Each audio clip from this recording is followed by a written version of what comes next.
Surat police commissioner કચેરી ખાતે આજે સત્તાવાર રીતે સત્તા પરિવર્તન થયું છે.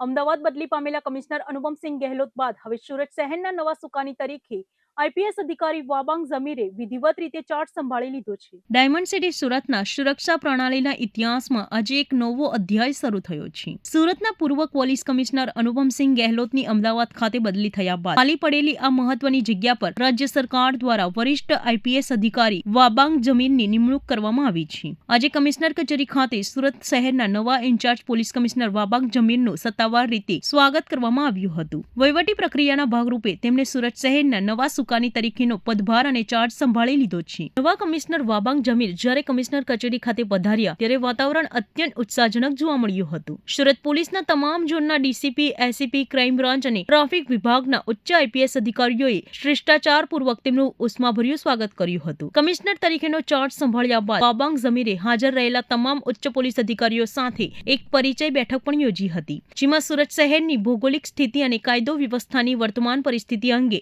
પ્રાથમિક સમીક્ષા કરવામાં આવી હતી. ચાર્જ સંભાળ્યા બાદ નવા કમિશનરે સુરત શહેરના વિકાસ અને તેની શાંતિપ્રિય જનતાની સુરક્ષાને પોતાની સર્વોચ્ચ પ્રાથમિકતા ગણાવી હતી. સુરતમાં ગુનેગારો પર ધાક બેસાડવા, ટ્રાફિકની સમસ્યા હલ કરવા અને મહિલાઓ તેમજ નાગરિકોની સુરક્ષા વધુ મજબૂત કરવા માટે તેઓ આગામી દિવસોમાં એક્શન પ્લાન તૈયાર કરશે. ટેક્સટાઇલ અને ડાયમંડ હબ ગણાતા સુરત શહેરમાં શાંતિ અને સલામતીનું વાતાવરણ જળવાઈ રહે તે માટે પોલીસ તંત્ર વધુ સક્રિયતાથી કામ કરશે તેવો આશાવાદ વ્યક્ત કરાયો હતો. નવી નેતાગીરી હેઠળ સુરત પોલીસ ગુનાખોરી નાબૂદ કરવા માટે સજ્જ થઈ ચૂકી છે. આ મહાન શહેરની નાગરિકોની સેવા કરવા માટે સરકારશ્રીએ મને અવસર આપ્યો તે બદલ હું સરકારશ્રીને હૃદયપૂર્વક આભાર માનું છું.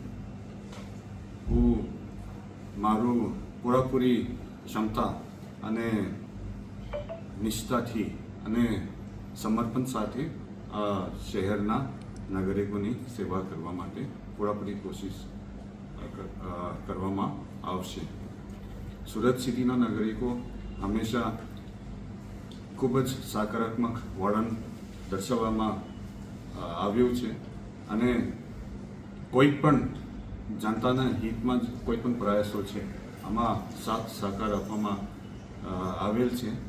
હું સુરત શહેરના નાગરિકોને વિનંતી કરું છું કે મને પણ આ આવતા દિવસે આ સાથ સહકાર મળી રહે છે અને સુરત શહેર એક શાંતિ અને ટ્રેન્ક્યુલિટીના એક ખૂબ જ સારી છાપ છે અને હું